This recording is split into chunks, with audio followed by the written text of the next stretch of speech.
We are live with another episode of the Tech Behind FinTech, where we discuss the technology behind the fintech industry. My name is Nnamdi Osuagwu. I am the host of the Tech Behind FinTech. Thanks for joining me on another Friday. So every Friday at 12 p.m. EST, we go live. Some weeks we're going to be solo. Some weeks we have very interesting guest discussion, a range of technology topics. Today we are solo, so you have just me. Let me go to the comments and see if anybody chimed in yet. Happy Friday, guys. Let's do some housekeeping and let's make sure that we are live. We should check the other devices to confirm. External devices this way. Yep, we are live. Okay, so what we're going to talk about today, we're going to hop into some news of the week. Today's big topic, I want to discuss pump and dump schemes in the crypto space. Pump and dump has been going around in the stock space for like forever, right? It's not anything new. You basically inflate an asset based on misinformation, and when it starts to raise to certain levels, the people who started it basically get rid of it when it's at a high, and then when it loses its value, the other newly found fear of missing out people, they're left holding the bag. So there's instances in the crypto world that is happening, and at the end of the well, that's going to be our last news segment. We're going to get into some signs of that that you can notice, or you can be aware of, so you could avoid that happening. Just still checking our live.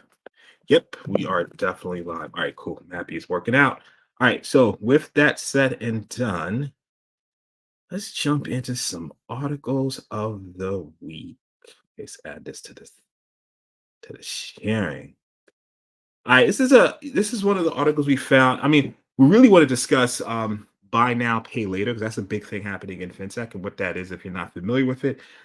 Basically, what the statement says, right? You basically go on a website where you're purchasing an item, and you have a certain amount of time to pay for it. I mean, like it's similar to like layaway, right? Like it was in the brick and mortar stores forever, right? You basically go and you want to buy something, and you keep putting some money towards it, but instead.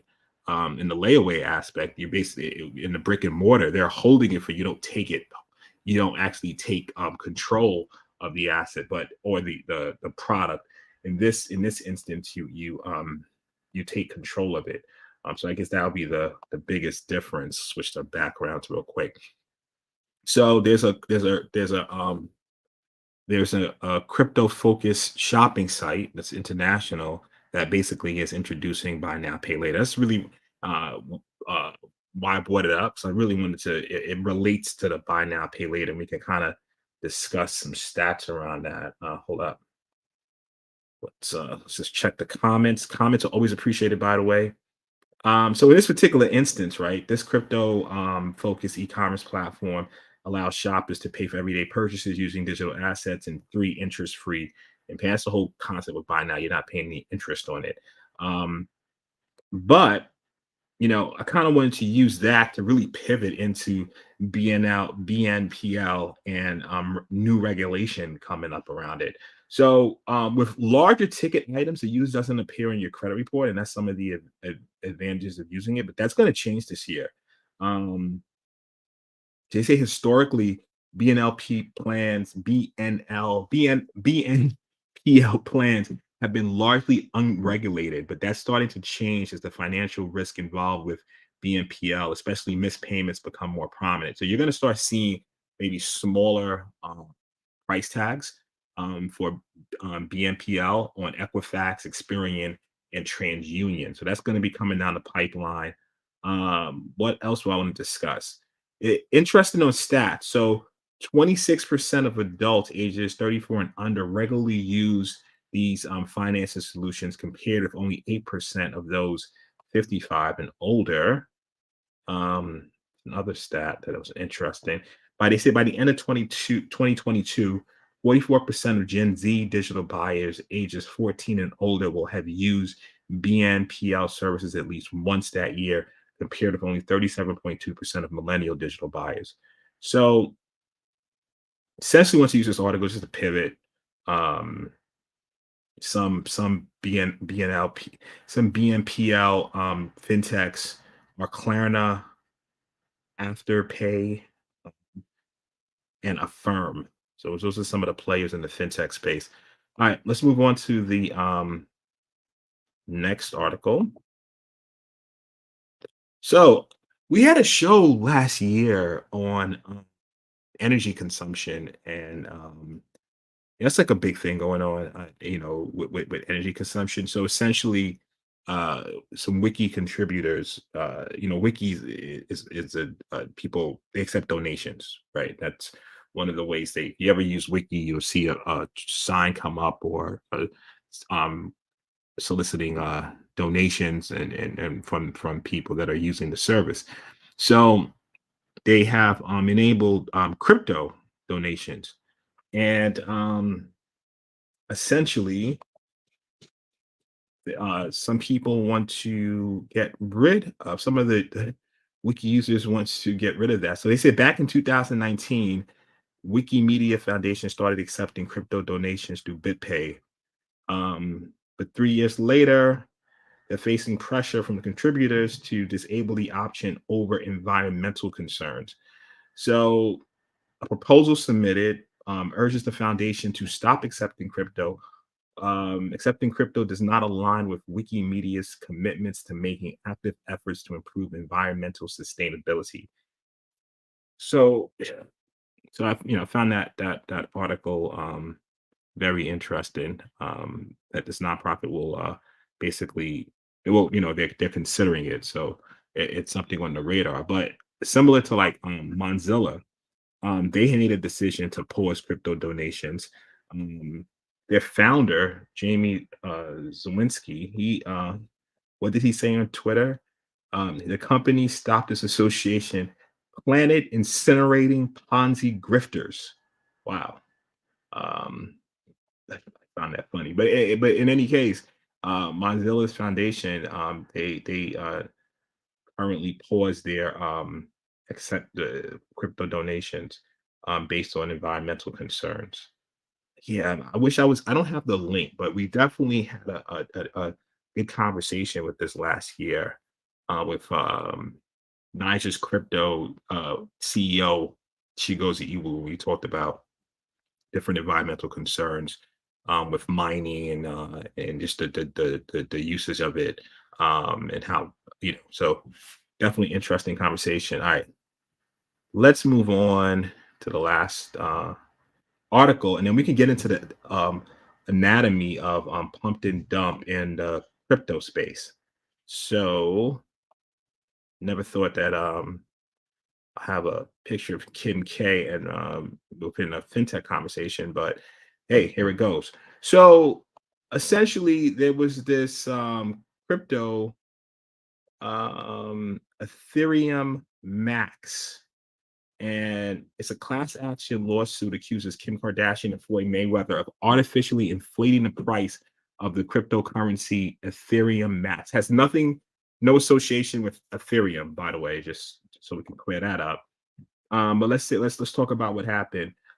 The class action suit says celebrities made false or misleading statements about the little known token in social media posts. Ethereum Max has lost around 97% of its value since early June, leading some investors to label it as a pump and dump. I mean, those are all the symptoms of a pump and dump when it just it goes up for no apparent reason, and then all of a sudden it just deflates for no apparent reason. So, and obviously the people that have that sold on the high, they made out. A class action lawsuit filed last Friday in the U.S. District Court for Central District of California accuses Ethereum Max and its celebrity promoters of working together to artificially inflate the price of the token by making false and misleading statements in social media posts. So, Kim Kardashian, she did an Instagram post, and it um for Ethereum Max. Um, and it's interesting. Her Instagram post range, the cost is like a half a million to a million just for a post that sponsors pay. Floyd Mayweather endorsed the token in his boxing match with YouTube star Logan Paul. Ethereum match was accepted as payment for tickets to the event, and a move that the lawsuit claims boosted trading volume sharply. So the lawsuit claims that plaintiff Ryan Hugerich, a New York resident, and other investors who purchased Ethereum Match tokens between May 14th, 2021 and June 17th, 2021 suffered losses as a result of the celebrity's conduct. So it's really a good segue. So to understand pump and dump, and if you are um, investing in it, in certain crypto assets, what to basically look out for, because a lot of people are losing money. Some tokens or cryptocurrency projects are legit. Some unfortunately are not. And it all depends. I know people who are adamantly just not interested in putting a penny of their into crypto. I know some people who invest, the majority of their funds in crypto. So it all gives. But the biggest thing is doing a necessary due diligence. All right, so let's go through the anatomy of a pump and dump. I mean, if you saw the famous Wolf of Wall Street movie with Leonardo DiCaprio, right? So, like I said, even though, I mean, we're talking about pump and dumps in crypto. I mean, this stuff has been going on in the stock market for years.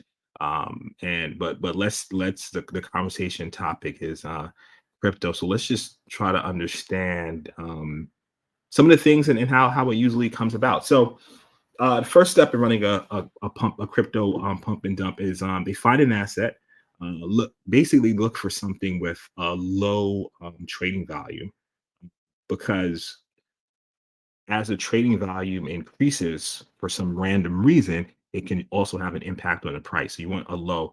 They often have a coin that's recently been issued, so it's not a lot of history on it. It's easier to create a positive spin on an unknown asset than one with years of historical data, because obviously you could look on the depending on the type of token. If it's based on Ethereum, you can look an Etherscan and you kind of see a history of it. So you can't. That's the one thing about these things. The transaction space is pretty transparent, so you have access to it.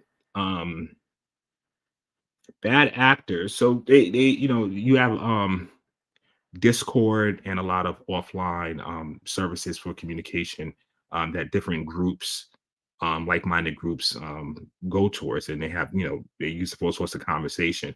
So they use these platforms to basically look for, get conspirators that they can work with, right? So they try to find coins without a short interest, so there's no downward pressure. So they want something that has a relatively stable price, so that if the pump and dump doesn't work, at least they can get their base money back, because even the bad actors have to invest in initially. I think we might. Do we have a comment? Okay, no, I think we're good. All right, so that's the one thing. So yeah, ideally the schemers are able to pick an asset with relatively stable price, so that in the event of a manipulation scheme doesn't work, like I said, they can offload it without that much huge of a loss based on volatility. The bad actors start to basically buy available coins. The goal is to amass a large position slowly. So, like I said, it's transparent. You can look at transactions. If you just saw a whale, what we call a whale, someone who just has a massive amount of coins, buying something, abruptly, and you're like, whoa. But if it was happening over time, it's easier to kind of shield or do these things a little bit more covertly. So what's next?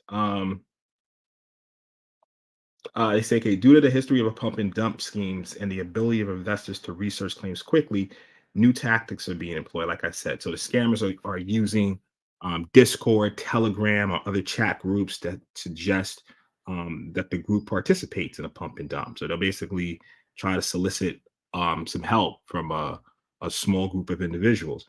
When the group now purchases the coin in what they believe is a pre-pump market, the perpetrators of the scam, they could potentially start offloading their holdings, right? So as it starts to increase, they'll make a spread.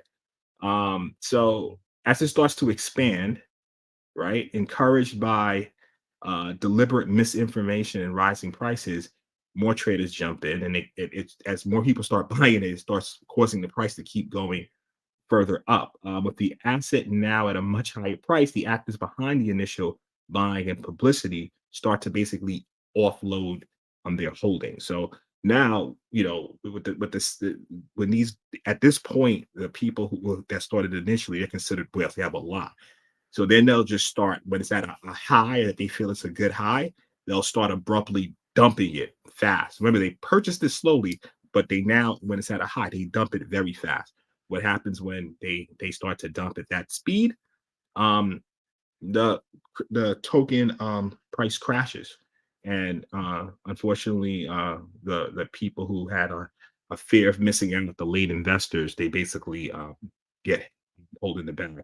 Another thing, by the time the information has reached Twitter or Reddit, the scheme has already taken place. So essentially, you know, once once it started to uh, move from these little um, private chat groups, and then start to get more into the social media, and then you think you're getting an inside tip on it, it's basically it's done. It's a wrap at that point. So, what are some of the steps to look for? I mean, look, due diligence, right? So, but any investment, you should do a due diligence. A friend of mine, um, you know, uh, he actually shout out to Devon. He actually goes and looks at the GitHub projects. I mean, all these things are developmental projects. So some type of work has to be done somewhere. You're looking at their GitHub, or you have a comment. Yeah, the guy, Jeff, man, yo, man, if I do this show and you're the only person watching, I'm happy, man. You're one of the most consistent viewers and commenters we have, and I just want to shout you out and just say, man, I appreciate you, brother. Definitely appreciate it. All right, what's your question? That's crazy. Thanks for the knowledge on that. Besides research, any ways of preventing this? I know regulating. So look, the the crypto market is the wild west, man. I mean, and you know, when it comes to like things like stocks and stuff like that, you have people. I mean, look at the Wolf of Wall Street. Right? People do hard time for these types of schemes. But in the crypto market right now, these things are not. We don't have any regulation, so it's just it's buyer beware. Um, you know, I was talking to a good friend of mine I went to school with. He's a he's a financial planner, conservative, not really into crypto, but into other. And I have a lot of finance guys like that, right? But the interesting thing, right, when we were talking about due diligence, right? um he's looking at company reports. He's going over income, some statements that publicly available. So and I was talking to him, like, I got people that like look at the code, look at the GitHub, what's going on with the project. They usually have white papers and so forth. Let's read it. Is it a line of what they're developing? What's their roadmap? So as we were talking, he was more so talking about traditional corporations. I was talking more about crypto companies. It was the same level of like it was some level of due diligence on both sides. We were just looking at it, two different products. So same concept, man. Let's do the due diligence. I mean, anything like that. So and reading, researching what's going on with this product. Why? Ask why. Like, why is it rising so abruptly? Why the price is rising so abruptly? Like, what's going on with it? Is there a strong community behind it? Different things like that. Look, and mind you, this is not financial advice. You could do all these things and still lose your money. Um, but it's the same thing if you start looking at like security, right? We prioritize based on risk, and then we start to secure things. Are we 100% secure, right? No, because it might become cost prohibitive. So can a company that implements some level of security Still get breached? Yes, of course. But can a company implements absolutely no level of security get yes, it's a greater chance that they will. So you still have to put some level of due diligence effort up around it.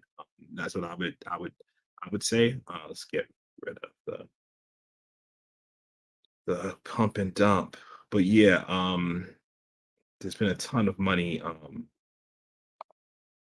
lost in these different things. So I know that the Mayweather and Kim K article on this Ethereum Max are making its rounds mainly because of the celebrity figures and it gets clicks. But I just wanted to use this episode to actually talk about pump and dump and what it is, what some of the and some of the ways to avoid it, some of the things to look out for, the anatomy of it, the different steps that happens behind the scenes. Uh, we have a comment from the audience. Medina, another faithful viewer to the show. Um, yeah, that it would be a real cool show to do on Pump and Dump. I'll bring one of my crypto experts in, and that's a good idea for a show actually. Yeah, like that's like the cool thing. Like some of these news articles that I read actually turn into segments, like a whole show segment. So that's always pretty interesting to do. But yeah, no, it could definitely do that. Thanks for the comment, appreciate it. Um, NASCAR had one, maybe an attempted one recently. I'm not as familiar with the NASCAR pump and dump. Missed that one. Post a link though. I'm not as familiar with that one, so I can't comment on it. Um, but yeah, definitely post a link if you have it. Would be interested in learning more about it. Does it sound familiar? NASCAR. I could have sworn. No, I might have missed that one. But certainly like it's not. And I just want to stress the fact that like the whole concept of pump and dump is not new. So it's been happening in the stock space for a while. It's happening in the crypto. It's not, and it's it. I don't think there'll ever be a time when, um, yeah, it's a viable, it's a total viable um, uh, crime to commit, right? Like it's pretty straightforward. I mean, you could get something based on nothing, pump it up, and based on advertising and celebrity fanfare or whatever. It doesn't have to be celebrities, and then you get the market to say, oh wow, this is really interesting. People start buying in, and then you offload and leave somebody else holding the bag. So I see it happening. It's going to happen over and over in the crypto space, of course. For sure. It's really good to look at the technology behind things, like I said, and look at the use case and I'm not going to get into the one thing I'm not going to do right now. I'm not going to get into specific coins and is this coin a scam or like that's a whole other conversation, and I'm not going to speculate on that. But I just think it's important for everyone to do some level of due diligence before investing in anything. You know, this pumps it. I'm sharing a little, right? I've been in real estate since 2003 as an investor, right? There's pumps and dumps in real estate, right? You like some of these properties are not worth what it's just that's not worth it, but I've seen instances in which someone takes something in a certain area, they put a little into it, they start advertising this area to be the next big thing. Matter of fact, 2008 financial, yeah, like you there's total cases of that in real estate all across Florida, and then the appraisals go up, and all of a sudden you get this mortgage, and then it's not worth anything. It's not worth what they thought it would be worth, and banks left holding the bag. Yeah, so we've seen this happen. Any time an asset is being sold, I think there's a potential for pump and dump, no matter what the asset is. Um, yeah, so yeah, we can. Yeah, I'm literally just thought about that right now. We could see definitely saw it in real estate, especially if you start looking at in '08 and all the different predatory lending and people saying that this property is worth a certain amount, and it was just everything was just rising real quick, and people got mortgages and then defaulted on them. We obviously I've saw it in the stock market with based a movie based on it, Wolf of Wall Street. Good movie, by the way. And now we're seeing it in the crypto space. But I think the difference in the crypto space is just not as much regulation, so it could run a lot more rampant with no penalty to the people who the bad actors. And usually as things get more regulated, you'll see that changing where there's some sort of penalty involved, usually with jail time or something like that.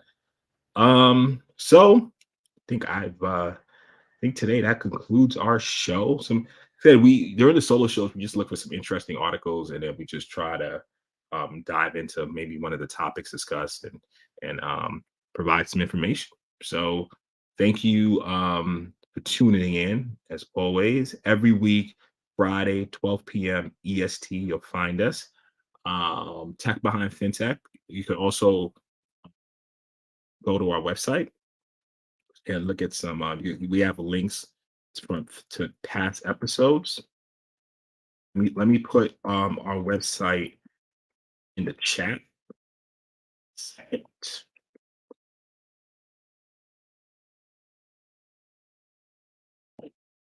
Here's our website, and I'll post it on the screen for platforms that.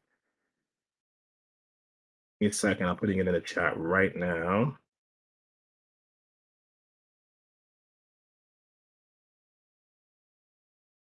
There you go. Oh, okay, I'm just posting right now. And what I'll do is post it on the screen for I think on LinkedIn. On this platform, I don't think I can share directly to LinkedIn, but it's on the screen. You want to go. Okay, or as always, um, love doing the show. Love talking to you guys. Love talking about these types of topics and looking forward to exploring some other interesting topics in the weeks to come and in the year to come. Thank you all for your time. Enjoy your weekend. Happy Friday, and we are out. Cheers.